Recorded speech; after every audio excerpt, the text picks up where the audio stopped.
Briefing on the proposed budget of the Office of the President is now called to order. Before we begin, I'd like to acknowledge the presence of Executive Secretary Lucas Bersamin. Good morning, sir. And of course, the OP team.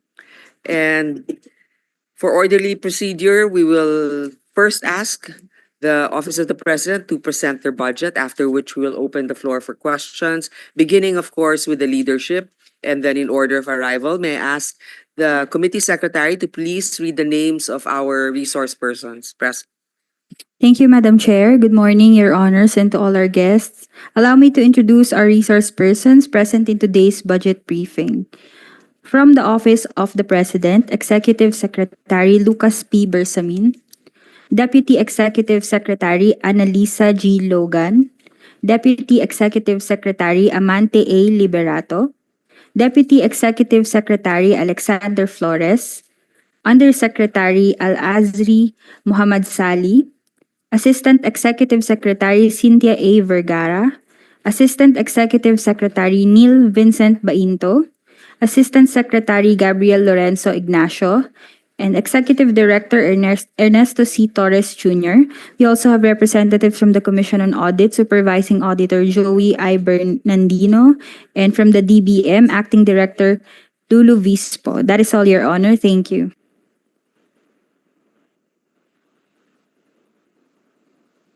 Thank you. May we ask now the OP to do their presentation?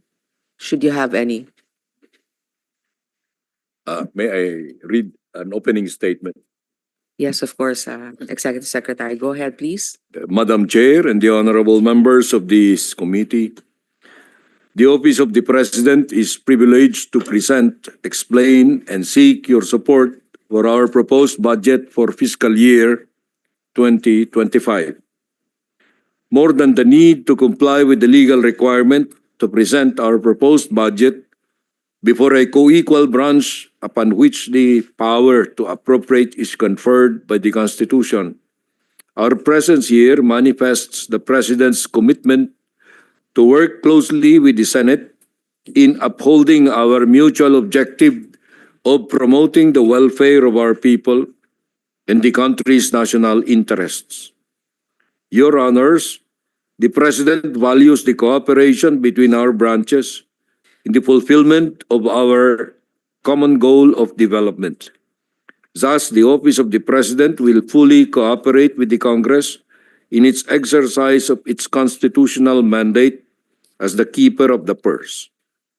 For fiscal year 2025, the Office of the President requests a budget of 10,506,201,000 to perform its mandate for the people. While this amount is 1.88% lower than the budget of the Office of the President in fiscal year 2024 and represents a mere 0.1% of the proposed total national budget for fiscal year 2025, we believe that the amount will be enough for the President to meet the exacting demands of being the head of state and of government, the chief architect of Philippine foreign policy, and the commander-in-chief. Despite the reduction in the budget being proposed, rest assured, Your Honors, that the same will not affect the delivery of services of the President to our people. The presidential activities that are geared towards the provision of effective and efficient services, as well as the provision of responsive executive policy directions on matters affecting the development of the country, domestically and internationally, will still be constant and regular. Mindful of the need to fulfill the President's constitutional mandate with less financial requirement in support of the Bagong Pilipinas brand of governance, these presidential activities will, however, be conducted and held prudently and economically.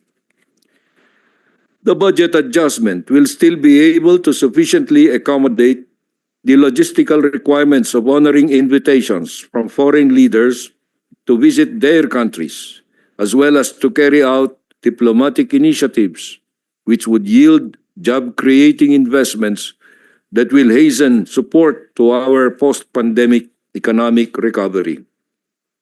The budget proposal will also sufficiently support the implementation of necessary infrastructure works within the palace complex that have stalled due to the pandemic in furtherance of the Build Better More priority program of the President, as well as to safeguard the overall security of all those who work hard for the attainment of the objectives of the presidency, taking into consideration the Philippine Green Building Code, the Fire Code of the Philippines, the Philippine Disaster Risk Reduction and Management Act, and the protection of heritage and cultural buildings.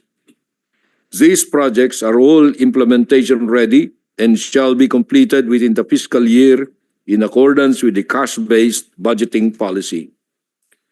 Your Honors, before we present the charts that explain our proposed budget in detail, let me just point out that as in the previous years, we crafted this budget within the parameters and process set by the Department of Budget and Management. Thank you, Your Honors. Thank you, Executive Secretary. I note that actually there is a decrease in the budget of the Office of the President, and there are certain, actually some changes. There are positions that were created, a lower budget for travel utilization, etc. Are there any questions from the? Can I just give an opening statement, Madam Chair? Pwede ba? Thank you, Madam Chair. Huh? Good morning, Madam Chair, and to all our colleagues in the Committee on Finance. We would like to inform the officials. We would like to welcome the officials and the employees of the Office of the President, especially our one of the brilliant minds in Malacanang, Executive Secretary Lucas Bersamin. The 2025 budget that will be allocated to the Office of the President is very crucial because this represents midterm budget that will help the President to effectively continue the programs that his administration has initiated. Halfway towards the culmination of his term, the President should be provided with budget that will enable us to achieve our goals, particularly those asserted in the Philippine Development Plan 2023 to 2028.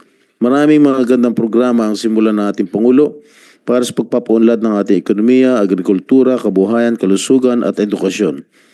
Nakikita natin ang mga buting inahatid ng mga ito sa ating mga kababayan, lalo na sa mga higit na nangangailangan. Marapat lamang na ipagpatuloy ang masigasig na pagpapatupad ng mga ito at ang masusing pangasiwa at koordinasyon ng iba't ibang kagawaran ng pamahalaan.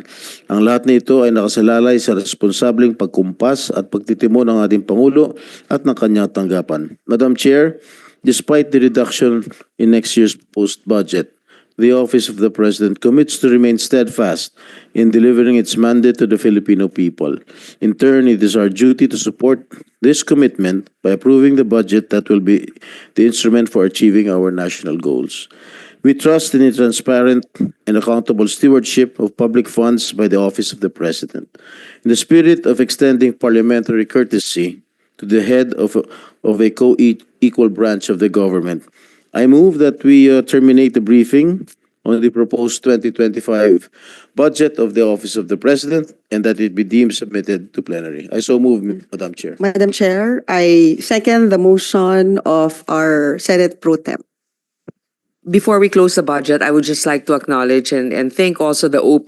There are certain agencies under them, like the PAOCC, that has actually helped in the anti-crime initiatives, particularly with the POGO issue.